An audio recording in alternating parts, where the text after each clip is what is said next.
तो चलिए जी, आप लोग कैसे हैं? आशा और उम्मीद करते हैं आप लोग ठीक होंगे और अच्छी तरीक़ा से एग्ज़ाम की तैयारी में लगे होंगे।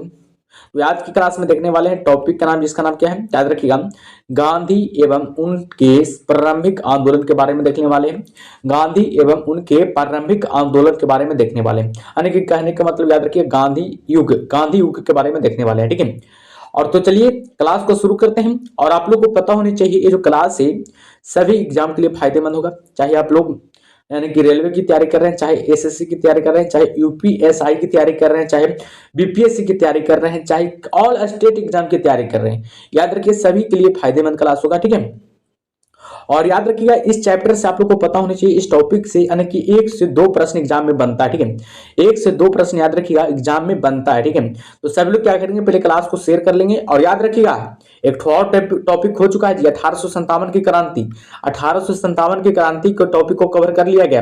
अगर आप लोग नहीं देखें तो जाकर देख लेंगे, चैनल पर वो वीडियो अपलोड हुआ है, ठीक है, कल ही अपलोड किया गया है, ठीक है। तो चलिए शुरू करते हैं क्लास को।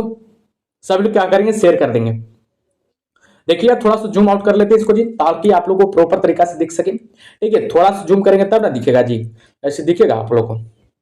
अब ध्यान से अच्छा से पढ़िएगा, ठीक है। आप लोग को एकदम बढ़िया से पढ़ना है, कोई दिक्कत नहीं होगा जी, आप लोग को एग्जाम में कोई दिक्कत नहीं होगा, खाली बढ़िया से पढ़िए तो बिल्कुल। चलिए शुरुआत करते हैं क्लास को। देखिएगा फर्स्ट पॉइंट क्या कह रहा है, पर कह रहा है कि महात्मा गांधी जी के पिता करमचंद गांधी कहाँ के दीवाने थे, यानी कि महात्मा गांधी जी के पिता करमचंद गांधी कहाँ के दीवाने थे। तो आप लोग बिल्कुल याद रख सकते हैं, राजकोट, पोरबंदर और बकानेर का। याद रखिए राजकोट, पोरबंदर और बकानेर का, ठीक है। ये आप लोग क्या करेंगे, बिल्कुल याद रखेंगे। आगे ध्यान दीजिएगा, अगला पॉइंट क्या कह रहा है कि मोहनदास करमचंद गांधी का जन्म 2 अक्टूबर 1869 को कहां पर हुआ था। याद रखिए पोरबंदर गुजरात में हुआ था। कहां पर हुआ था जी, याद रखिए पोरबंदर गुजरात में हुआ था। ये आप लोग क्या करेंगे, बिल्कुल याद रखेंगे। चलिए अगला पॉइंट की ओर बढ़ते हैं। अगला पॉइंट कह रहा है महात्मा गांधी जी का प्राथमिक शिक्षा कहां पर संपन्न हुई थी। महात्मा गांधी जी का प्रारंभिक शिक्षा कहां पर संपन्न हुई थी। याद रखिए राजकोट, याद रखिए राजकोट में संपन्न हुई थी। याद रखिए राजकोट में संपन्न हुई थी। चलिए अगले पॉइंट कर पाते हैं। अगला पॉइंट क्या करा है, यहाँ पर अगला पॉइंट करा है कि गांधी जी ने किस कॉलेज में पढ़ी थी, यानी कि कॉलेज यहाँ पर होगा, कॉलेज लिखा गया, पढ़ाई की थी। याद रखिए हम कौन से कॉलेज में पढ़ाई की थी जी, याद रखिए श्यामलाल दास कॉलेज भावनगर में। याद रखिए श्यामलाल दास कॉलेज, याद रखिए भावनगर में पढ़ाई की थी, ठीक है। चलिए आगे ध्यान देंगे आगे क्या करा है। देखिएगा बहुत बेहतरीन क्लास चल रहा है जी, इससे याद रखिएगा एग्जाम में याद रखिएगा एक भी प्रश्न नहीं छूटने वाला, ठीक है। याद रखिए इसको बढ़िया से पढ़कर जाइएगा, इस चैप्टर को बढ़िया से आप लोग को पढ़कर जाना है एग्जाम में, ठीक है। चलिए देखिएगा अगला पॉइंट क्या कर रहा है, गांधी जी ने कानून की पढ़ाई किस देश में की थी। याद रखिए कानून की पढ़ाई याद रखिएगा गांधी जी ने किस देश में की थी जी, याद रखिए यूनाइटेड किंगडम। याद रखिएगा यूनाइटेड किंगडम देश में की थी, यानी कि यूनाइटेड किंगडम देश में की थी। चलिए अगला पॉइंट क्या करा है, यहाँ पर कह रहा है कि गांधी जी की अल्पायु में ही विवाह किसके साथ संपन्न हुई थी। याद रखिएगा गांधी जी का विवाह जो हुआ था 13 वर्ष की आयु में ही विवाह हो चुका था। याद रखिए 13 वर्ष की आयु में ही गांधी जी का क्या हो गया था, विवाह हो गया था। और किसके साथ हुआ था जी, तो ये भी आप लोग याद रखेंगे, कस्तूरबा गांधी के साथ। किसके साथ जी, याद रखिएगा कस्तूरबा गांधी के साथ हुआ था। किसके साथ, याद रखिएगा कस्तूरबा गांधी के साथ हुआ था। चलिए आगे ध्यान देंगे अगला क्या कह रहा है, यहाँ पर अगला पॉइंट कह रहा है कि महात्मा गांधी का ज्येष्ठ पुत्र का नाम क्या है, यानी कि बड़ा पुत्र, ज्येष्ठ मतलब बड़ा होता है, ठीक है। बड़ा पुत्र का नाम क्या था, हरिलाल गांधी। याद रखिएगा इनके बड़ा पुत्र का नाम क्या था, याद रखिएगा हरिलाल गांधी हो जाएगा। अगला पॉइंट कह रहा है कि गांधी जी 24 वर्ष की उम्र में 1893 ईस्वी में किसका मुकदमा लड़ने के लिए दक्षिण अफ्रीका के डबरन गए थे। याद रखिए गुजराती व्यापार अब्दुल्ला के, याद रखिए गुजराती व्यापार, याद रखिए अब्दुल्ला के लिए गए थे, यानी कहा, याद रखिए दक्षिण अफ्रीका गए थे, ठीक है। चलिए अगले पॉइंट को बढ़ते हैं। अगला पॉइंट क्या करा, बहुत ही बेहतरीन क्लास है जी, आप लोग चिंता मत कीजिए, ठीक है। एग्जाम की तैयारी अच्छा से करा देंगे आप लोग को, ठीक है, चिंता आप लोग को नहीं करना है। यहाँ पर क्या करा अगला पॉइंट कि नटाल इंडियन कांग्रेस की स्थापना गांधी जी ने कहां पर की थी, यानी कि नटाल इंडियन कांग्रेस की स्थापना गांधी जी ने कहां की थी। याद रखिए दक्षिण अफ्रीका 1894 ईस्वी में की थी। दक्षिण अफ्रीका में याद रखिए 1894 ईस्वी में की थी। अगला पॉइंट कह रहा है कि महात्मा गांधी सर्वप्रथम भारतीय राष्ट्रीय कांग्रेस के किस अधिवेशन में भाग लिया था जी। याद रखिए कलकत्ता अधिवेशन 1901 में भाग लिया था। कलकत्ता अधिवेशन याद रखिए 1901 में भाग लिया था। चलिए अगले पॉइंट को बढ़ते हैं। अगला पॉइंट क्या कह रहा है, यहाँ पर अगला पॉइंट कर रहा है कि गांधी जी ने वर्ष 1903 में जोहान्सबर्ग ने अपनी लॉ फर्म स्थापित की थी, जहां पर वे कब तक रहे थे, याद रखिए 1910 ईस्वी तक। याद रखिए कब तक रहे थे, याद रखिए हम 1910 ईस्वी तक रहे थे। ठीक है, चलिए अगले पॉइंट को बढ़ते हैं जी। अगला पॉइंट क्या करा, ध्यान से आप लोग को पढ़ना। ठीक है, एक तक पॉइंट आप लोग को याद हो जाएगा, एक तक पॉइंट आप लोग को याद हो जाएगा। ठीक है, यहाँ पर क्या करा, गांधी जी ने ट्रस्टीशिप के सिद्धांत का प्रतिपादन कहां पर किया था, याद रखिए दक्षिण अफ्रीका में किया था, और वो भी 1903 ईस्वी में। याद रखिए दक्षिण अफ्रीका में किया था, लेकिन याद रखिएगा 1903 ईस्वी में किया था। इस कुरान की लॉ फर्म ट्रस्टीशिप पर आधारित था। किस पर आधारित था, याद रखिए लॉ फर्म ट्रस्टीशिप पर आधारित था। ठीक है, यहाँ पर अगला पॉइंट क्या है कि गांधी द्वारा स्थापित प्रथम आश्रम कौन सा था, यानी कि गांधी जी द्वारा स्थापित प्रथम आश्रम कौन सा था, याद रखिए फिनिक्स आश्रम था। कौन सा आश्रम जी, याद रखिए फिनिक्स आश्रम था, फिनिक्स आश्रम। अगला पॉइंट करें कि गांधी जी ने दक्षिण अफ्रीका के डबरन में फिनिक्स आश्रम की स्थापना कब की थी, यानी कि गांधी जी ने दक्षिण अफ्रीका के डबरन में फिनिक्स आश्रम की स्थापना कब की थी। सभी लोग कमेंट बॉक्स में बताएंगे जी कब की थी, याद रखिए वर्ष 1904 ईस्वी में। कब की थी, याद रखिएगा वर्ष 1904 ईस्वी में की थी, वर्ष 1904 ईस्वी में की थी। ठीक है, चलिए आगे ध्यान देंगे, आगे क्या करा जाए यहाँ पर आप लोग को आगे ध्यान देना। ठीक है, अगला पॉइंट क्या करा, महात्मा गांधी के बारे में सत्य कथन कौन सा है, महात्मा गांधी जी के बारे में कौन सा कथन है जो सत्य है। देखिएगा बहुत सा यहाँ पर कथन है जी, यहाँ पर बहुत सा कथन है। और देखिएगा ऐसा सवाल जो आता है, याद रखिए स्टेटमेंट वाला में आता है। ठीक है, स्टेटमेंट, याद रखिए स्टेटमेंट वाला सवाल में आता है ये सब सवाल। ठीक है, ये सब पर सवालों पर ध्यान देंगे। महात्मा गांधी जी के बारे में कौन सा कथन सत्य है, यहाँ पर करा पहला कथन, पहला पॉइंट देखिएगा, उन्होंने अपनी प्रारंभिक शिक्षा राजकोट में प्राप्त की थी। बिल्कुल याद रखिएगा, उन्होंने महात्मा गांधी ने प्रारंभिक शिक्षा याद रखिएगा राजकोट में प्राप्त कर ली थी। अगला पॉइंट है कि कस्तूरबा के साथ उनका विवाह 13 वर्ष की आयु में हुआ था। बिल्कुल सही बात है जी, कस्तूरबा के साथ विवाह याद रखिए इनका 13 वर्ष की उम्र में ही हो गया था। अगला पॉइंट करें कि उन्होंने विविध का अध्ययन द इंडियन टेम्पल लंदन में किया था। बिल्कुल ये भी सही बात है जी।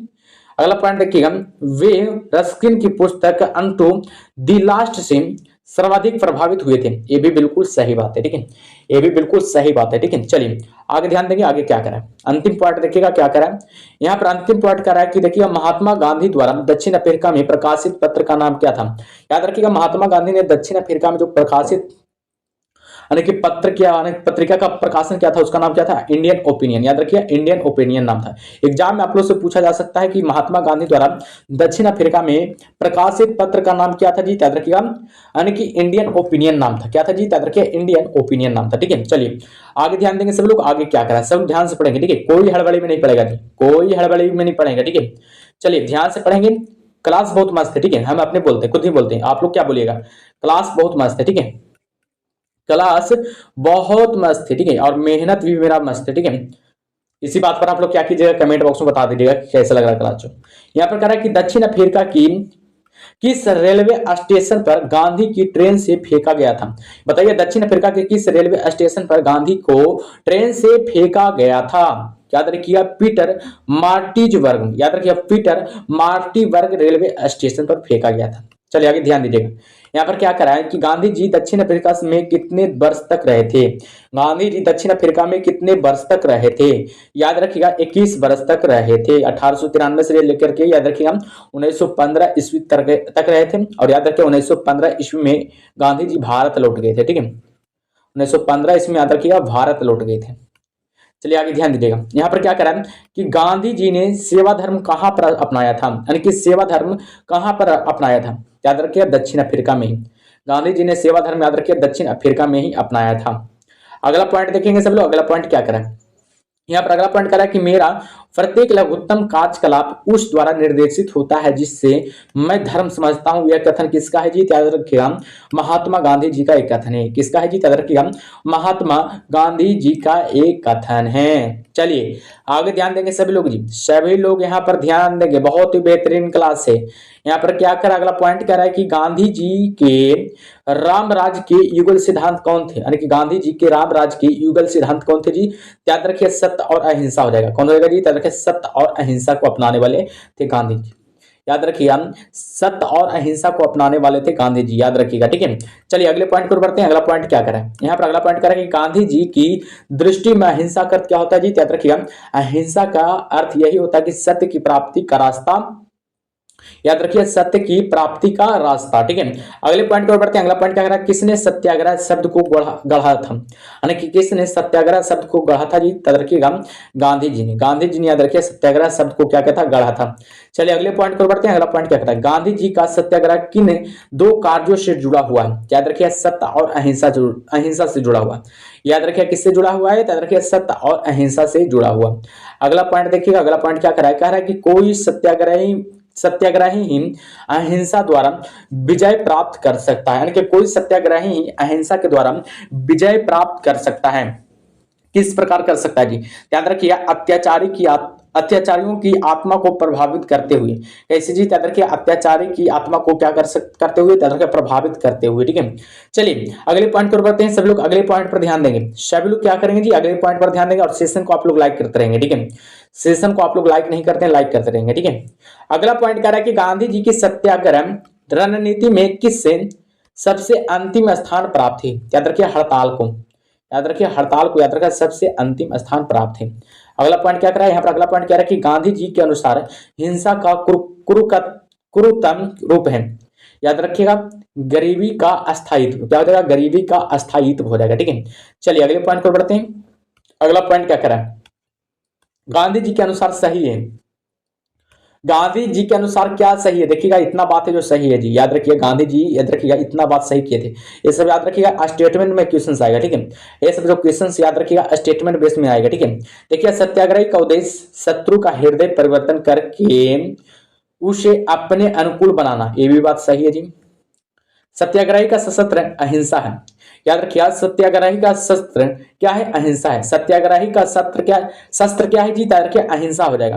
अगला पॉइंट कह रहा है कि सत्याग्रही को अपने संकल्प में दृढ़ विश्वास होना चाहिए। सत्याग्रही को, याद रखिएगा, अपने संकल्प में दृढ़ क्या होना चाहिए, विश्वास होना चाहिए। आगे देखिएगा, सत्याग्रही को विरोधियों के प्रति द्वेष भाव नहीं रखना चाहिए। सत्याग्रहियों को, याद रखिएगा, यानी कि विरोधियों के प्रति द्वेष और भाव नहीं रखना चाहिए। चलिए आगे ध्यान देंगे, अगला क्या करेगा, अगला पॉइंट पर ध्यान देंगे। अगला पॉइंट क्या करा है, सब लोग ध्यान देंगे जी, और सेशन को भी लाइक करते रहिएगा। आप लोग नहीं करते हैं तो नहीं करते हैं। देखिए क्या करा है कि गांधी जी का सर्वोदय से क्या तात्पर्य था, यानी कि गांधी जी के सर्वोदय से क्या तात्पर्य था, तो हमेशा रखिएगा, अछूतों और दलितों का उदय करना, अछूतों और क्या करना, दलितों को उदय करना। ठीक है, अगला पॉइंट देखिएगा, अगला पॉइंट क्या करा है, कह रहा गांधी जी ने परिवार नियोजन हेतु क्या तरीका बताया था, यानी कि गांधी जी ने परिवार नियोजन हेतु क्या तरीका बताया था, रखिए हम, यानी कि क्या तरीका बताया था जी, याद रखिए, आत्म नियंत्रण, क्या तरीका, याद रखिए, आत्म नियंत्रण को बताया था। ठीक है, अगला पॉइंट कह रहा है कि एम के गांधी किसके समर्थक थे, एम के गांधी किसके समर्थक थे, याद रखिए, दार्शनिक आरक्षकवाद की, याद रखिए, दार्शनिक आरक्षकवाद की, याद रखिएगा, आरक्षतावाद का हो जाएगा। ठीक है, थोड़ा सा हिंदी में हमको लग रहा है कमजोरी है जी।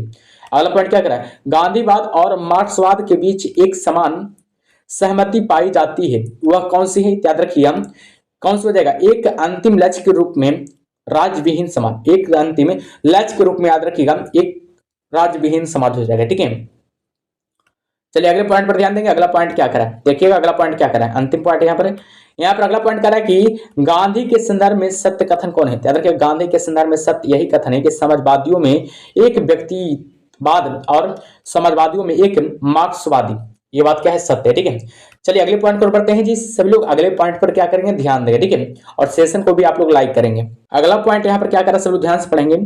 कह रहा है कि महात्मा गांधी के अनुसार राजनीति से तात्पर्य क्या था, यानी कि महात्मा गांधी के अनुसार राजनीति से तात्पर्य क्या था जी, याद रखिए, जन कल्याण के लिए सक्रियता, याद रखिए, जन कल्याण के लिए क्या जी, सक्रियता हो जाएगा। ठीक है, ये भी आप लोग बात याद रखेंगे।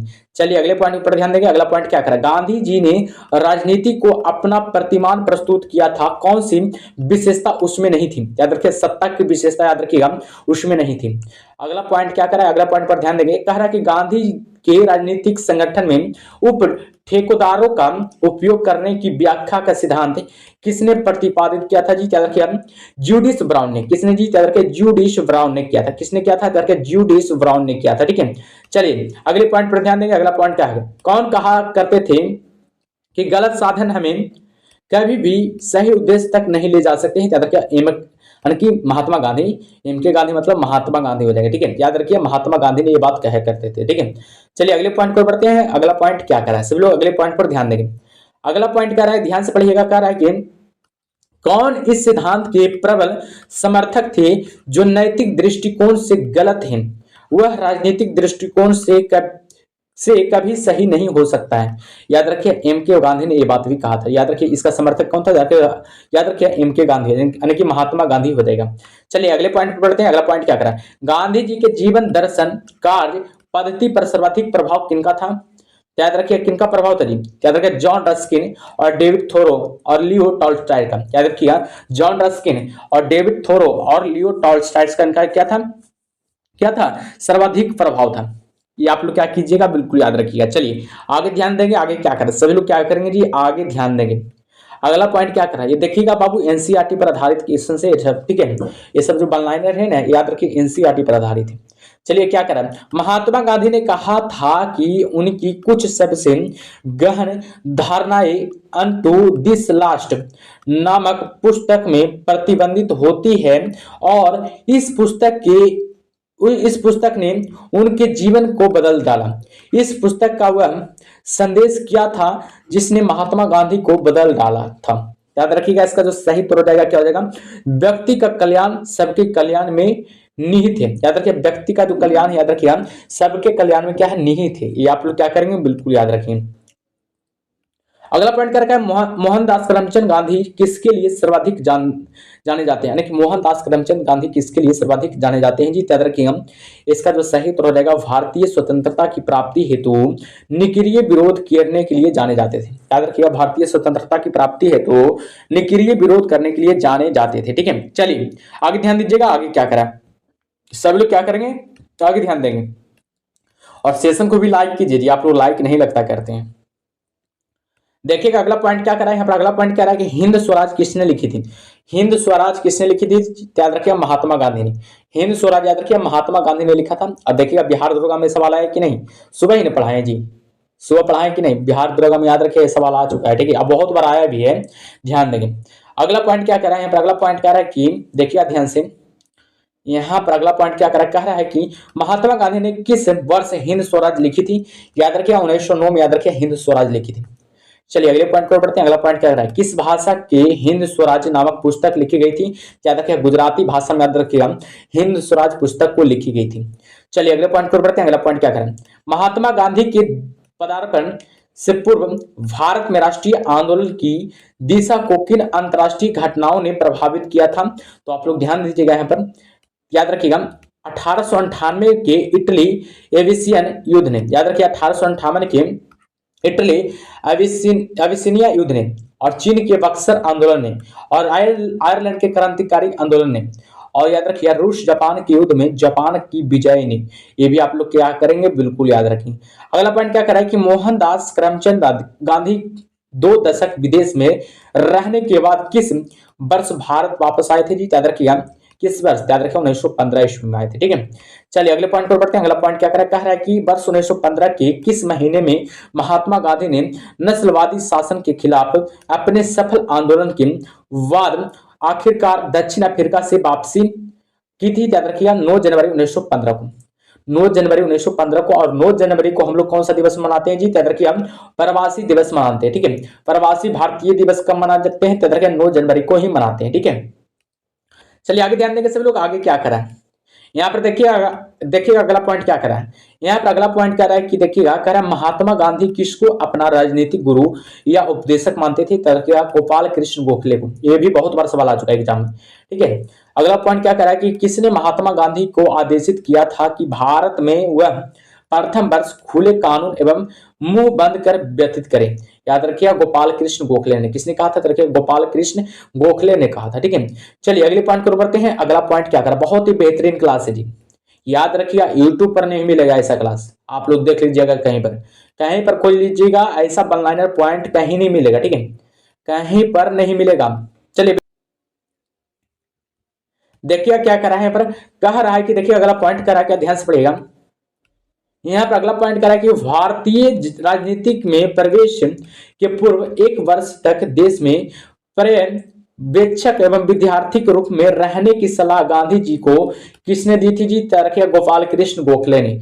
याद रखिए किसने दी थी? तो रखिए गोपाल कृष्ण गोखले ने। अगला पॉइंट क्या करा कि भारत के स्वतंत्रता आंदोलन के दौरान महात्मा गांधी द्वारा स्थापित साबरमती आश्रम कहाँ स्थित है? याद रखिए साबरमती जो आश्रम है, याद रखिएगा अहमदाबाद कोचरबर्ग क्षेत्र में, और याद रखें 1915 में स्थापित किया गया था। ठीक है, ये भी आप लोग याद रखेंगे। चलिए अगले पॉइंट पर बढ़ते हैं। अगला पॉइंट क्या है? चंपारण आंदोलन के बारे में देखेंगे जी। सबसे पहले याद रखिए महात्मा गांधी का भारत में जो आंदोलन हुआ था, याद रखिए चंपारण आंदोलन ही हुआ था। ठीक है, ये भी आप लोग याद रखेंगे। चलिए देखिएगा क्या कह रहा है कि भारतीय राष्ट्रीय कांग्रेस के किस अधिवेशन में महात्मा गांधी को चंपारण के किसानों की समस्याओं से अवगत कराया गया था? याद रखिए लखनऊ अधिवेशन 1916 में। याद रखिए लखनऊ अधिवेशन याद रखिए 1916 में। ठीक है, चलिए अगले पॉइंट क्या करें? यहाँ पर अगला पॉइंट कह रहा है कि किसने यूरोपियन नील बगान मालिकों द्वारा किसानों के शोषण की तरफ गांधी जी का ध्यान आकर्षित किया था? याद रखिए राजकुमार शुक्ल ने। किसने जी? याद रखिए राजकुमार शुक्ल ने याद रखिए ध्यान आकर्षित किया था। ये भी आप लोग क्या करेंगे? बिल्कुल याद रखेंगे। अगला पॉइंट क्या करें? सब लोग ध्यान देंगे। साबरमती आश्रम का वास्तविक नाम क्या था जी? यानी कि साबरमती आश्रम का वास्तविक नाम क्या था? सभी लोग कमेंट बॉक्स में बताएंगे साबरमती आश्रम का वास्तविक नाम क्या था? याद रखिएगा सत्याग्रह आश्रम था। चलिए अगले पॉइंट पर बढ़ते हैं। अगला पॉइंट क्या करें? महात्मा गांधी ने भारत में अपना पहला जनसभा कहां दिया था? याद रखिए वाराणसी बीएचयू के उद्घाटन पर फरवरी 1916 ईस्वी में। चलिए अगले पॉइंट को बढ़ते हैं। अगला पॉइंट क्या करा है? यहाँ पर अगला पॉइंट करा है अखिल भारतीय राजनीति में गांधी का पहला साहसिक कदम क्या था? याद रखिए चंपारण आंदोलन 1917। चंपारण आंदोलन याद रखिए 1917 था। ठीक है, चलिए अगले पॉइंट पर बढ़ते हैं। अगला पॉइंट क्या करा है? यहाँ पर अगला पॉइंट क्या करा? ध्यान से पढ़ेगा। करा कि भारत में गांधी का प्रथम सत्याग्रही आंदोलन कौन सा था जिसमें उन्होंने सविनय अवज्ञा का प्रयोग किया था? याद रखिए चंपारण आंदोलन हो जाएगा। चलिए अगले पॉइंट को बताएं। अगला पॉइंट क्या करा? महात्मा गांधी ने प्रथम सत्याग्रही अभियान कहां पर चलाया था? याद रखिए चंपारण में। चलिए अगले पॉइंट को बढ़ते हैं। अगला पॉइंट क्या करा है? यहाँ पर अगला पॉइंट क्या है? गांधी जी ने चंपारण नामक एक छोटे से गांव में असहयोग आंदोलन शुरू किया था। चंपारण वर्तमान में से भारतीय राज्य में स्थित है। हालांकि बिहार में। चंपारण कहाँ स्थित है जी? तारके बिहार में स्थित है। चलिए अगले पॉइंट पर बढ़ते हैं। अगला पॉइंट क्या करें? देखिएगा अगला पॉइंट क्या करें? यहाँ पर कह रहा है अगला पॉइंट की चंपारण जनपद के तिनकाठिया प्रथा का तात्पर्य क्या था? हालांकि चंपारण जनपद के तिनकाठिया प्रथा का तात्पर्य क्या था जी? याद रखिए इसका यही तात्पर्य था कि किसानों के 3/20 भूभाग पर नील की खेती कराना। याद रखिए किसानों को, याद रखिएगा किसानों द्वारा 3/20 यानी कि भूभाग पर क्या करना? नील की खेती कराना, तिनकाठिया पत्ती। याद रखिए अगला पॉइंट क्या करा? यहाँ पर अगला पॉइंट पर ध्यान देंगे। यहाँ पर अगला पॉइंट क्या कह रहा है कि गांधी जी का चंपारण आंदोलन क्या था? याद रखिए नील कृषकों की समस्याओं के समाधान हेतु था। याद रखिए नील कृषकों की समस्याओं का क्या था? संविधान हेतु था। ठीक है, चलिए आगे ध्यान देंगे। अगला पॉइंट क्या कर रहा है? यहाँ पर अगला पॉइंट कह रहा है महात्मा गांधी ने सर्वप्रथम किस किसान आंदोलन में भाग लिया था? याद रखिए चंपारण। किसमें जी? याद रखिए चंपारण में। ठीक है, चलिए अगले पॉइंट पर ध्यान देंगे सभी लोग। अगला पॉइंट क्या करा है? यहाँ पर अगला पॉइंट क्या करा है? सब लोग ध्यान से पढ़ेंगे। कह रहा है कि चंपारण आंदोलन में किन नेताओं ने गांधी जी के साथ संघर्ष में भाग लिया था? याद रखिए राजेंद्र प्रसाद, ब्रज किशोर, महादेव देसाई, नरहरि परखी, जेवी कृपलानी, मजहर उल हक एवं अनुग्रह नारायण सिंह। ये सब याद रखिएगा चंपारण सत्याग्रह में भाग लिए थे। ठीक है, गांधी जी के साथ। चलिए अगला पॉइंट क्या करा है? चंपारण सत्याग्रह के दौरान महात्मा गांधी के साथ कौन नहीं था? याद रखिएगा रविशंकर व्यास। याद रखिए रविशंकर व्यास नहीं था। ठीक है, चलिए अगले पॉइंट पर बढ़ते हैं। अगला पॉइंट क्या करा? यहाँ पर अगला पॉइंट कह रहा है कि चंपारण आंदोलन से कौन संबंधित नहीं था? याद रखिए जयप्रकाश नारायण चंपारण आंदोलन से संबंधित नहीं था। ये भी आप लोग को क्या होना चाहिए? पता होनी चाहिए। चलिए आगे बढ़ते हैं। आगे क्या करा है? सब लोग आगे ध्यान दीजिएगा। ठीक है, सेशन को लाइक कर देंगे जी। आप लोग लाइक नहीं कर। देखिएगा अगला पॉइंट क्या करा है? यहाँ पर अगला पॉइंट करा महात्मा गांधी के चंपारण सत्याग्रह का किसने विरोध किया था जी? याद रखिए किसने विरोध किया था? एनजी रंगा ने। याद रखिए एनजी रंगा ने याद रखिए चंपारण सत्याग्रह का विरोध किया था।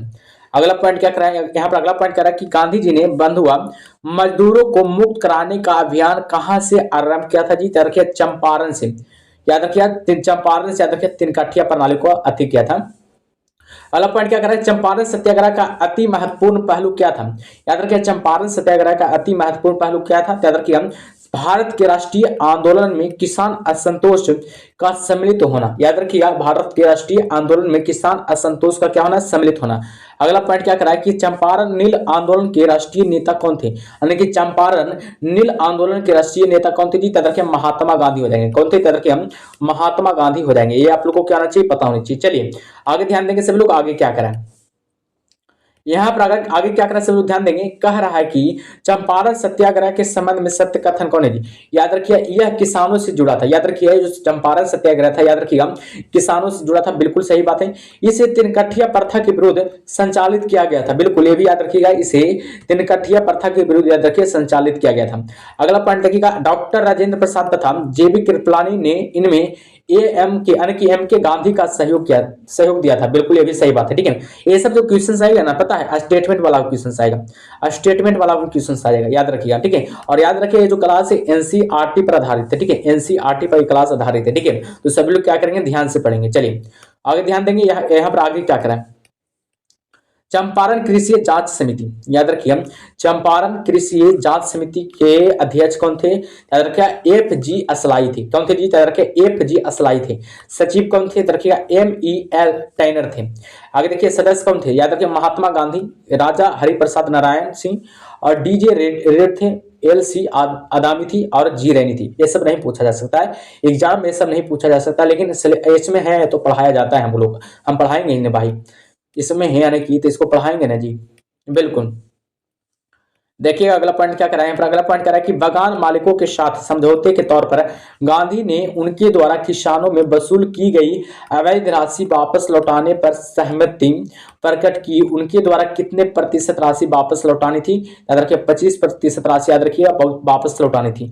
कितने प्रतिशत जी? याद रखिए 25% याद रखिए वापस लौटानी थी। अगला पॉइंट क्या कराएं, करा कि किसने कहा था विदेशी वस्त्रों की बर्बादी ही उनके साथ सर्वोत्तम व्यवहार है? याद रखिए किसने कहा था? महात्मा गांधी ने कहा था। किसने कहा था? देखिए हम महात्मा गांधी ने क्या था कहा था, ये भी आप लोग क्या करेंगे बिल्कुल याद रखें।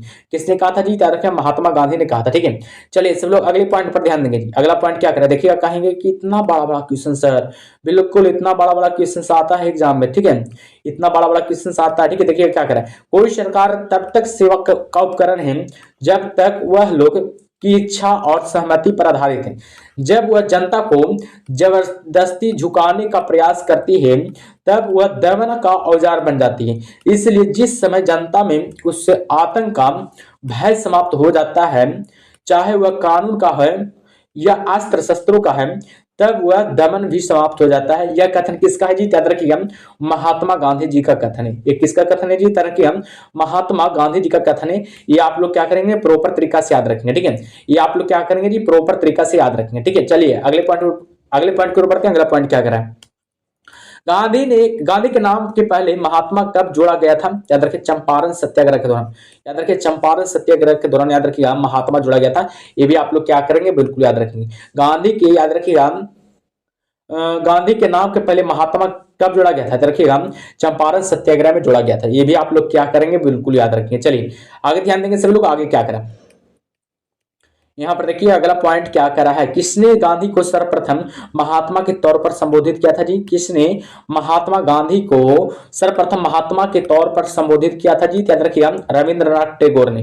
किसने जी? याद रखिएगा रविंद्रनाथ टैगोर ने किया था। रविंद्रनाथ टैगोर ने किया था। किसने जी? याद रखिएगा रविंद्रनाथ टैगोर ने किया था। ये भी आप लोग क्या करेंगे? बिल्कुल याद रखेंगे। चलिए अगले पॉइंट की ओर बढ़ते हैं। अगला पॉइंट क्या करा, यहाँ पर अगला पॉइंट करा कि 2017 में ईस्वी का कौन सा महीना गांधी के चंपारण पहुंचने की 100वीं जयंती व्यक्त करता है? याद रखिए अप्रैल 2017 हो जाएगा। याद रखिए अप्रैल 2017 हो जाएगा। आगे देखिएगा किसने दुखी आत्मा दुखी हृदय जैसे छमनामों के तहत लिखकर चंपारण के किसानों की दुर्दशा पर प्रकाश डाला था? याद रखिए पीर मोहम्मद मुंशी ने। किसने जी? याद रखिए पीर मोहम्मद मुंशी ने। किसने? याद रखिए पीर मोहम्मद मुंशी ने। ठीक है, ये भी आप लोग क्या करेंगे? याद रखेंगे। चलिए अगले पॉइंट पर बढ़ते हैं। अगला पॉइंट क्या करा, यहाँ पर अगला पॉइंट क्या कह रहा है, ध्यान से पढ़िएगा। कह रहा है कि किसने लिखा कि स्वदेशी भी अन्य किसी अच्छी बात की मृत्यु का आलिंगन बन सकती है यदि इसे अंध श्रद्धा की तरह अपनाया जाए तो। याद रखिए किसने कहा था, याद रखिए महात्मा गांधी ने यह बात भी कहा था। ठीक है, चलिए अगले पॉइंट पर बढ़ते हैं। अगला पॉइंट क्या कर रहा है, सभी लोग ध्यान देंगे। ठीक है, सभी लोग क्या करेंगे, अगले पॉइंट पर ध्यान देंगे। बहुत ही बेहतरीन क्लास चल रहा है। ठीक है, आप लोग को क्लास छोड़कर नहीं भागना है जी, क्लास छोड़कर आप लोग नहीं भागेंगे। ठीक है, वादा कीजिए क्लास छोड़कर नहीं भागेंगे। चलिए बिल्कुल बिल्कुल देखिएगा क्या कर रहे हैं यहाँ पर अगला पॉइंट कर रहा है अहमदाबाद आंदोलन। याद रखिए अहमदाबाद आंदोलन के बारे में पढ़ेंगे जी, याद रखिएगा अहमदाबाद आंदोलन के बारे में पढ़ेंगे। ठीक है, इससे शुरू करने से पहले सेशन को आप लोग लाइक करेंगे। पहले इसको शुरू करने से पहले सेशन को क्या करेंगे, आप लोग लाइक करेंगे। ठीक है, चलिए देखिएगा यहाँ पर कह रहा है किस आंदोलन में महात्मा गांधी ने पहली बार भूख हड़ताल का प्रयोग हथियार के रूप में किया था। याद रखिएगा अहमदाबाद मिल की हड़ताल फरवरी मार्च 1918 ईस्वी में यानी कि अहमदाबाद आंदोलन हुआ था। चलिए आगे ध्यान दीजिएगा। अगला पॉइंट क्या कर रहा है, वर्ष 1918 में किस शहर में महात्मा गांधी ने सफलतापूर्वक मिल मजदूरों की हड़ताल का नेतृत्व किया था जी, याद रखिए अहमदाबाद में। किसमें, याद रखिए अहमदाबाद में। चलिए अगले पॉइंट पर ध्यान देंगे। अगला पॉइंट क्या कर रहा है, सभी लोग ध्यान देंगे। गांधी जी ने अपना दूसरा सत्याग्रह कब आरंभ किया था, यानी कि गांधी जी ने अपना दूसरा सत्याग्रह कब आरंभ किया था। याद रखिए मजदूरों को कम वेतन दिए जाने के विरुद्ध, याद रखिए मजदूरों को कम वेतन दिए जाने के विरुद्ध, याद रखिएगा महात्मा गांधी ने दूसरा अपना सत्याग्रह आरंभ कर दिया था। ठीक है, अगला पॉइंट क्या करें, अगला पॉइंट करा कि महात्मा गांधी का कौन सा संघर्ष औद्योगिक श्रमिकों से संबंधित है। याद रखिएगा औद्योगिक श्रमिकों से संबंधित कौन हो जाएगा, अहमदाबाद संघर्ष हो जाएगा। चलिए अगले पॉइंट पर पढ़ते हैं। अगला पॉइंट क्या कर रहा है, किसके लिए अहमदाबाद सत्याग्रह आरंभ किया गया था, किसके लिए अहमदाबाद सत्याग्रह आरंभ किया गया था। याद रखिए सूती मिल कामगारों के लिए, याद रखिए सूती मिल, याद रखिए कामगारों के लिए, याद रखिएगा यानी कि अहमदाबाद सत्याग्रह आरंभ किया गया था। ठीक है, चलिए अगले पॉइंट पर बढ़ते हैं। अगला पॉइंट क्या कर रहा है, सब लोग ध्यान देंगे। अगला पॉइंट पर क्या करेंगे, सब लोग ध्यान देंगे। ठीक है, यहाँ पर अगला पॉइंट क्या करा है कि महात्मा गांधी के हस्तक्षेप के कारण 1918 की अहमदाबाद मिल की हड़ताल में मजदूरों के बोनस में कितने प्रतिशत वृद्धि हो गई थी, याद रखिए 35% याद रखिएगा वृद्धि हो गई थी। 35% याद रखिएगा वृद्धि हो गई थी, ये भी आप लोगों को क्या होना चाहिए, पता होनी चाहिए। चलिए अगले पॉइंट की ओर बढ़ते हैं। अगला पॉइंट क्या करा है, किसने अहमदाबाद टेक्सटाइल लेबर एसोसिएशन की स्थापना की थी। याद रखिएगा महात्मा गांधी ने, यानी कि महात्मा गांधी ने 1918 ईस्वी में। ठीक है, एग्जाम में बहुत बार आ चुका है सवाल कि किसने अहमदाबाद टेक्सटाइल लेबर एसोसिएशन की स्थापना की थी। याद रखिएगा किसने जी, याद रखिए महात्मा गांधी ने, और याद रखिएगा 1918 ईस्वी में की थी। ठीक है, चलिए आगे ध्यान देंगे। आगे क्या करा, यहाँ पर आगे करा कि गांधीयन इनोवेशन यानी कि गांधी जी का नवचार का क्या तात्पर्य है। याद रखिए कम निवेश से अधिक उत्पादन एवं अधिक लोगों के लिए, याद रखिए कम निवेश से अधिक उत्पादन एवं अधिक लोगों के लिए हो जाएगा। ठीक है, चलिए अगले पॉइंट पर ध्यान देंगे। अगला पॉइंट क्या करा है, देखिए अगला पॉइंट कह रहा है कि गांधीयन इनोवेशन शब्दावली का सर्वप्रथम प्रयोग किसके द्वारा किया गया था, यानी कि गांधीयन इनोवेशन शब्दावली का सर्वप्रथम प्रयोग किसके द्वारा किया गया था। याद रखिए प्रोफेसर सी के प्रहलाद एवं आर ए माशेलकर के द्वारा। अगला पॉइंट क्या कर रहा है, गांधीवाद अर्थव्यवस्था के संदर्भ में सत्कथन है। याद रखिए गांधीवादी अर्थव्यवस्था के संदर्भ में सत्कथन दिया हुआ है। देखिएगा वे अहिंसा पर आधारित अर्थव्यवस्था पर बल देते थे। क्या गांधी जी अहिंसा पर आधारित अर्थव्यवस्था पर बल देते थे, बिल्कुल सही बात है। ठीक है, आगे देखिएगा केंद्रीय शोषण और असमानता को जन्म देता है, अतएव अहिंसक सामाजिक संरचना केंद्रीयकरण विरोधी है। आगे वाला पॉइंट है कि वे भारत में मशीनरी के पक्षधर नहीं थे। याद रखिएगा वे भारत में मशीनरी के, याद रखिए पक्षधर नहीं थे। ये भी बात क्या है, सही है। ठीक है, ये भी बात क्या है जी, सही है। ठीक है, अगला पॉइंट पर देखेंगे। अगला पॉइंट क्या करा, जो यहाँ पर आप लोग को अगला पॉइंट पर ध्यान देना है। यहाँ पर अगला पॉइंट क्या करा, कह रहा है कि एम के गांधी के अनुसार अस्पृश्यता का सामाजिक एवं आर्थिक सुधार किस विधि द्वारा किया जा सकता है। याद रखिएगा इसका जो सही उत्तर हो जाएगा उनके लिए कुटीर उद्योग स्थापित करके। अगला पॉइंट क्या करा है, यहाँ पर कह रहा है कि भारत में नियोजित विकास का विरोध किसने किया था, महात्मा गांधी ने किया था, बिल्कुल। अगला पॉइंट क्या करा है, यहाँ पर अगला पॉइंट कर रहा है महात्मा गांधी की सहयोगी अनुसुईया बेन किसकी बहन थी। याद रखिएगा अंबालाल साराभाई की बहन थी। चलिए अगले पॉइंट पर बढ़ते हैं। अगला पॉइंट क्या करा है, सब लोग ध्यान देंगे, ठीक है, क्लास को अंत तक देखना आप लोग को। यहाँ पर क्या करा, अगला पॉइंट ध्यान देंगे, कह रहा है कि अनुसुईया याद रखिए अंबालाल की साराभाई, अंबालाल साराभाई की बहन थी अनुसुईया, ठीक है। अगला पॉइंट क्या करा है, किन दो नेताओं ने भारत में दोहराकर सामाजिक उत्थान का कार्य किया था, याद रखिए गांधी एवं तिलक ने। कितने जी, याद रखिए गांधी एवं तिलक ने। चलिए आगे देखिए, खेड़ा सत्याग्रह के बारे में पढ़ेंगे। खेड़ा सत्याग्रह बहुत ही बेहतरीन क्वेश्चन है जी, याद रखिए खेड़ा सत्याग्रह से भी याद रखिए बहुत एग्जाम में आता है, ठीक है। तो सेशन को आप लोग क्या करेंगे, लाइक करेंगे। पहले पहले क्या करेंगे जी, आप लोग सेशन को लाइक करेंगे, ठीक है, फिर खेड़ा सत्याग्रह को शुरू करते हैं। यहाँ पर करा देखिएगा, फर्स्ट पॉइंट क्या करा कि खेड़ा के किसानों के पक्ष में महात्मा गांधी की सत्याग्रह संगठित करने का क्या कारण था, याद रखिए अकाल पड़ने के बावजूद प्रशासन ने भू राजस्व की उगाही स्थगित नहीं की थी, ठीक है। तो चलिए आगे बढ़ते हैं, आगे क्या करा, सब लोग आगे ध्यान देंगे। यहाँ पर अगला पॉइंट करा कि खेड़ा सत्याग्रह का नेतृत्व किसने किया था जी, याद रखिए महात्मा गांधी ने किया था। और याद रखिए 22 मार्च 1918 को याद रखिए खेड़ा सत्याग्रह हुआ था। अगला पॉइंट है कि सरदार वल्लभ भाई पटेल को गांधी जी के किस आंदोलन ने अनुयायी बनने का प्रेरणा दी थी, तरह खेड़ा आंदोलन। देखिएगा अगला है चेम्सफोर्ड मॉन्टेग्यू चेम्सफोर्ड सुधार के बारे में पढ़ेंगे, इसी में है, ठीक है, गांधी युग में ही है, ठीक है। मॉन्टेग्यू चेम्सफोर्ड सुधार के बारे में पढ़ेंगे, बहुत ही बेहतरीन क्वेश्चन है जी, और एग्जाम ओरिएंटल ये सब क्लास है, ठीक है। तो ध्यान देंगे ये सब क्लासों पर, और क्लास को सभी लोग शेयर कर देंगे और सेशन को भी लाइक कर देंगे, ठीक है। चलिए बिल्कुल यहाँ पर देखिएगा, शुरू करते हैं। यहाँ पर फर्स्ट पॉइंट क्या करा, मॉन्टेग्यू ने भारत में विभिन्न चरणों में उत्तरदायी शासन आरंभ करने के बारे में घोषणा कब की थी, याद रखिए 20 अगस्त 1917 को। अगला पॉइंट क्या करा है, 20 अगस्त 1917 में मॉन्टेग्यू द्वारा प्रसिद्ध घोषणा में शामिल प्रमुख कारक थे, क्या क्या थे, देखिए पहला कारक थे उस समय जारी युद्ध में भारतीय सहायता की बड़ी आवश्यकता थी। अगला कारण क्या था, कारक क्या था, भारतीय राष्ट्रीय कांग्रेस का मुस्लिम लीग की एकता का भंग करना। आगे देखिए आगे क्या है, जो मेसोपोटामिया इंक्वायरी आयोग के द्वारा भारतीय सरकार का कठोर अभियोग लगाना, ये भी सही बात है, ठीक है। चलिए आगे ध्यान देंगे। यहाँ पर क्या करा है, यहाँ पर अगला पॉइंट करा है कि भारत में मॉन्टेग्यू चेम्सफोर्ड सुधार किस वर्ष लागू किए गए थे, याद रखिए दिसंबर 1919 में, दिसंबर याद रखिए 1919 में। चलिए अगले पॉइंट पर ध्यान देंगे। अगला पॉइंट क्या करा है, वर्ष 1919 के सुधार के भारतीय की आकांक्षाओं को पूर्ण करने में असफलता के साथ भारतीय राष्ट्रीय कांग्रेस से स्वराज अथवा स्वशासन हेतु आंदोलन किसके नेतृत्व में किया गया था, याद रखिए महात्मा गांधी के नेतृत्व में किया गया था। आगे देखिए रॉलेट एक्ट और जलियांवाला बाग हत्याकांड के बारे में पढ़ेंगे जी, ये सब देखिएगा बहुत ही बेहतरीन की अच्छी है, ठीक है, पॉइंट है। रॉलेट एक्ट और जलियांवाला बाग हत्याकांड के बारे में पढ़ेंगे। देखिएगा यहाँ पर क्या करा, 1919 में गांधी जी ने सत्याग्रह के लिए आह्वान किया था, जिसके खिलाफ अंग्रेजों ने कौन सा अधिनियम पारित किया था, याद रखिए रॉलेट एक्ट पारित किया था, याद रखिए रॉलेट एक्ट पारित किया था, ठीक है। चलिए आगे ध्यान देंगे, आगे क्या करें, रॉलेट एक्ट अधिनियम किस कमेटी की सिफारिश पर आधारित था, तो बताइएगा रॉलेट एक्ट अधिनियम है जो किस कमेटी की सिफारिश पर आधारित था जी, याद रखिए सेडिशन कमेटी के सिफारिश पर आधारित था, ठीक है। अगला पॉइंट क्या करा है कि the anarchical and revolutionary crime act 1919 को समान बोलचाल में क्या कहा जाता है जी, तरह रॉलेट एक्ट कहा जाता है।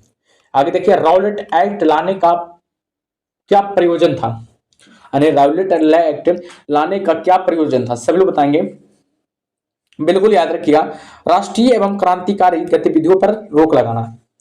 अगला पॉइंट क्या करा कि रॉलेट एक्ट को किस वर्ष पारित किया गया था, याद रखिए वर्ष 1919 में, रॉलेट एक्ट को याद रखिए वर्ष 1919 में पारित किया गया था, ठीक है। चलिए आगे ध्यान देंगे, आगे क्या करा, जो बहुत ही बेहतरीन क्लास चल रहा है, ठीक है। आप लोग ध्यान से खाली पढ़ेंगे ना तो एक एक चीजें आधा हो जाएगा। चलिए यहाँ पर क्या करा, अगला पॉइंट कह रहा है कि रॉलेट एक्ट भारत में कब लागू किया गया था, सन 1919 में। अगला पॉइंट है कि रॉलेट एक्ट का क्या लक्ष्य था, बिना मुकदमा चलाए बंदी बनाना और मुकदमों की सुनवाई संक्षिप्त प्रक्रिया द्वारा, इसका एक यही उद्देश्य था। रॉलेट एक्ट किस वायसराय के काल में पारित किया हुआ था, याद रखिए लॉर्ड चेम्सफोर्ड के समय, याद रखिए रॉलेट एक्ट पारित हुआ था, और वो भी याद रखिए 1916-21 याद रखिए इनका काल था, याद रखिए समय काल था, ठीक है।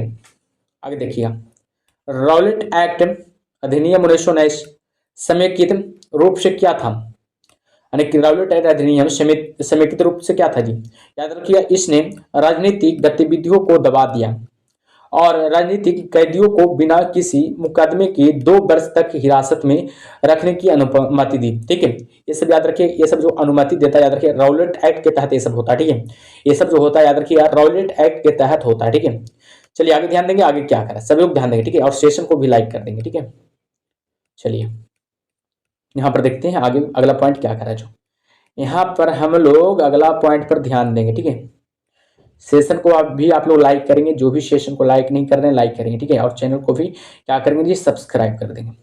बिल्कुल याद रखिए यहाँ पर क्या करा है कि ब्रिटिश सरकार ने कुख्यात रॉलेट एक्ट अधिनियम कब पारित किया था, और इस अधिनियम के बिना मुकदमे की राजनीतिक नजरबंदी की अनुमति दी गई थी। 1919 में याद रखिए रॉलेट एक्ट पारित किया गया था।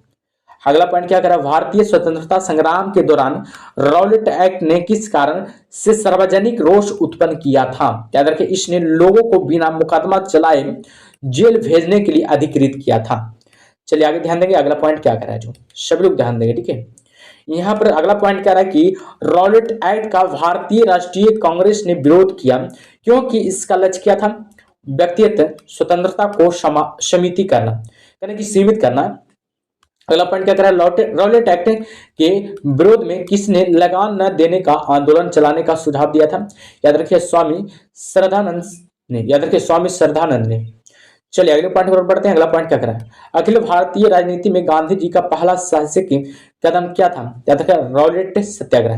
क्या था जी, याद रखिए रॉलेट सत्याग्रह। चलिए अगले पॉइंट पर बढ़ते हैं। अगला पॉइंट क्या करा, कौन सी महत्वपूर्ण घटना जलियांवाला बाग नरसंहार के तुरंत पूर्व घटी। याद रखिए रॉलेट एक्ट का बनना। याद रखिए रॉलेट एक्ट का बनना। ठीक है, चलिए आगे ध्यान देंगे, आगे क्या करा सब लोग ध्यान देंगे। ठीक है, यहाँ पर क्या करा है कि कह रहा है कि किसके कारण सार्वजनिक रोष की लहर उभरी जिसके फलस्वरूप जलियांवाला बाग में ब्रिटिश सरकार द्वारा जनसंहार की घटना घटी थी। याद रखिए दी रॉलेट एक्ट। अगला पॉइंट क्या करा कि किस अधिवेशन में मुस्लिम लीग ने एक प्रस्ताव पारित किया जिसमें बकरीद के अवसर पर गोवध को निषिद्ध किया गया था। याद रखिए 1919 ईस्वी में मुस्लिम लीग के अमृत अधिवेशन में। याद रखिए 1919 ईस्वी में मुस्लिम लीग के, याद रखिएगा, अमृत अधिवेशन में। ठीक है, चलिए आगे ध्यान देंगे, आगे क्या करा है सभी लोग क्या करेंगे जी, आगे ध्यान देंगे। ठीक है, रॉलेट एक्ट की प्रतिक्रिया के रूप में किसको राष्ट्रीय अपमान दिवस के रूप में आयोजित किया गया था। याद रखिए 6 अप्रैल 1919 को याद रखिए हम राष्ट्रीय अपमान दिवस के रूप में आयोजित किया गया था। रॉलेट एक्ट की प्रतिक्रिया के रूप में किसको राष्ट्रीय अपमान दिवस के रूप में आयोजित किया गया था। याद रखिए 6 अप्रैल 1919 को। ठीक है, चलिए आगे ध्यान देंगे, आगे क्या करा यहाँ पर अगला पॉइंट करा कि किसकी गिरफ्तारी के विरोध में काफी संख्या में लोग अमृतसर के जलियांवाला बाग में 13 अप्रैल 1919 को एकत्रित हुए थे। याद रखिए डॉक्टर सैफुद्दीन किचलू और डॉक्टर सत्यापाल। याद रखिए डॉक्टर सत्यापाल। आगे ध्यान देंगे, यहाँ पर आगे क्या करा रहा है कि जलियांवाला बाग नरसंहार किस गांधीवादी सत्याग्रह के संबंध में हुआ था। याद रखिए रॉलेट एक्ट सत्याग्रह के। जलियांवाला बाग हत्याकांड कब हुआ था, 13 अप्रैल 1919 ईस्वी को। अगला पॉइंट क्या है कि जलियांवाला बाग का सामूहिक हत्याकांड कहां पर हुआ था, अमृतसर पंजाब में।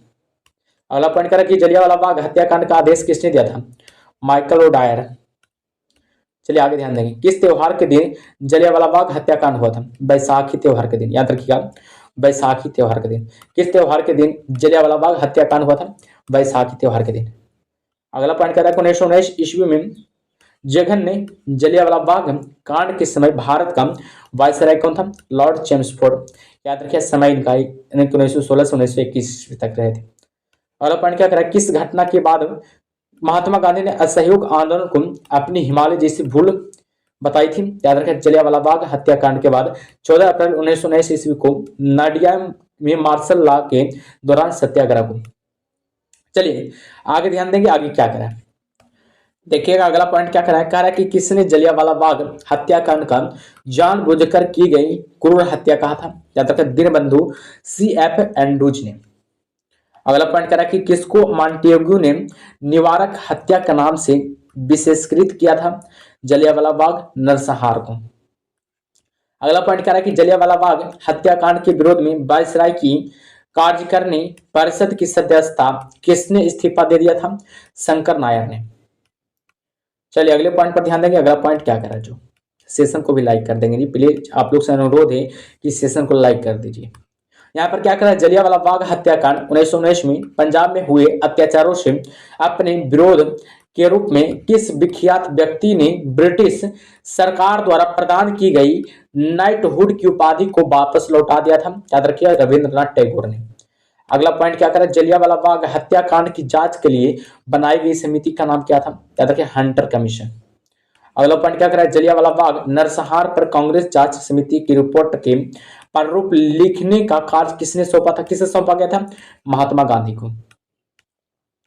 चलिए आगे ध्यान देंगे जी, आगे क्या करा, सभी लोग ध्यान देंगे, ठीक है। यानी कि लंदन में 13 मार्च 1940 को सर माइकल ओडायर को गोली किसने मारा था? देखिए लंदन में 13 मार्च 1940 को सर माइकल ओडायर को गोली किसने मारा था? तरह के उधम सिंह ने।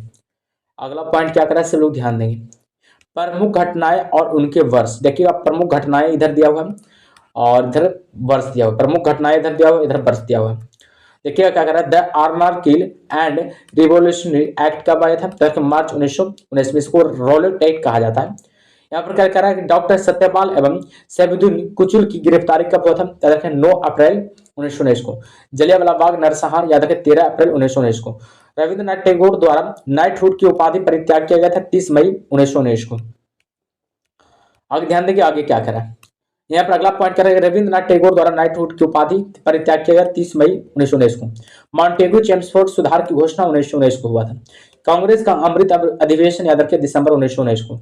सर माइकल ओडायर का वध कब किया गया था? 13 मार्च 1940 को, ठीक है। उधम सिंह ने वध किया था। चलिए विविध पढ़ेंगे, ठीक है, यानी कि गांधी युग के विविध को पढ़ेंगे। देखिएगा क्या करा, किसकी मृत्यु पर महात्मा गांधी ने कहा था उनकी मृत्यु ने मुझे विद्रोह बना दिया था? मगनलाल गांधी के। अगला पॉइंट क्या करा, महात्मा गांधी अहिंसात्मक कीर्ति के सौम्य पैगंबर थे, यह किसने कहा था? याद रखिए, लैरी कॉलिंस और डोमिनिक क्लापियरे ने। अगला पॉइंट क्या करा, आगामी पीढ़ियों शायद ही विश्वास करें कि ऐसा रक्त मांस का मानव कभी पृथ्वी पर अवतरित हुआ था। महात्मा गांधी के विषय में व्यक्ति ने यह विचार व्यक्त किया था। अल्बर्ट आइंस्टीन ने यह बात कहा था। किसने कहा था? याद रखिए, अल्बर्ट आइंस्टीन ने यह बात कहा था, ठीक है। ये भी आप लोग याद रखेंगे, ठीक है। चलिए आगे ध्यान देंगे, आगे क्या करें, यहाँ पर अगला पॉइंट करा कि पुस्तक at the feet of Mahatma Gandhi के लेखक कौन थे? डॉक्टर राजेंद्र प्रसाद। अगला पॉइंट क्या है, किस आंदोलन से गांधी जी संबंधित थे? तरह का खेड़ा आंदोलन हो गया, खिलाफत आंदोलन हो गया, सविनय अवज्ञा आंदोलन हो गया। सविनय अवज्ञा आंदोलन कब हुआ था? याद रखिएगा 1930 ईस्वी में हुआ था, ठीक है। असहयोग आंदोलन 1920 ईस्वी में। व्यक्तिगत सत्याग्रह आंदोलन, भारत छोड़ो आंदोलन 1942 में, ठीक है। तो सबको याद रखिएगा। चलिए आगे ध्यान देंगे, आगे क्या करा, सब लोग क्या करेंगे जी, आगे ध्यान देंगे, ठीक है। बहुत ही बेहतरीन क्लास है जी, ऐसा क्लास आप लोग यूट्यूब पर नहीं देखेंगे, ठीक है। देखने को मिलता ही नहीं है ऐसा वन-लाइनर में यूट्यूब पर देखने को मिलता है? आप लोग बताइए तो, बताइएगा, ऐसा वन-लाइनर यूट्यूब पर देखने को मिलता है कि नहीं? सभी लोग बताएंगे, ठीक है। चलिए बिल्कुल देखिएगा, अगला पॉइंट क्या करें, यहाँ पर अगला पॉइंट क्या है, किसका नेतृत्व महात्मा गांधी ने नहीं किया था? स्वदेशी आंदोलन और बारदौली का। अगला पॉइंट क्या है, किस सत्याग्रह आंदोलन में गांधी जी ने प्रत्यक्ष रूप से भाग नहीं लिया था? याद रखिए, बाइकोम सत्याग्रह में। अगला पॉइंट क्या करा, स्वाधीनता आंदोलन के दौरान महात्मा गांधी के करीबी अंग्रेजी मित्र कौन थे? याद रखिए, CF एंड्रूज, जिसको दीनबंधु भी कहते हैं। अगला पॉइंट क्या करा कि गांधी जी के संदर्भ में सत्य कथन कौन है? गांधी जी के संदर्भ में सत्य कथन कौन है? ध्यान से पढ़िएगा, ठीक है। गांधी जी के संदर्भ में सत्य कथन यह है, देखिएगा, जाति विहीन अछूतों की दशा में सुधार के लिए कठोर संघर्ष किया और असहयोग आंदोलन शुरू किया था और सविनय अवज्ञा आंदोलन शुरू किया था। इसे याद रखिए, गांधी जी ने किया था, ठीक है। ये कथन सत्य है, ठीक है। चलिए आगे ध्यान देंगे, आगे क्या करा, यहाँ पर अगला पॉइंट क्या रहा है कि कांग्रेस के किस अधिवेशन तक गांधी जी की आत्मकथा लिखी गई थी? कांग्रेस के किस अधिवेशन तक गांधी जी की आत्मकथा लिखी गई थी?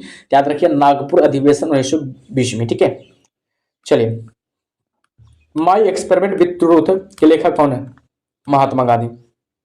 याद रखिए, बहुत बार एग्जाम में आ चुका है। क्या करा, महात्मा गांधी ने अपनी आत्मकथा मूल रूप से किस भाषा में लिखी थी? गुजराती में।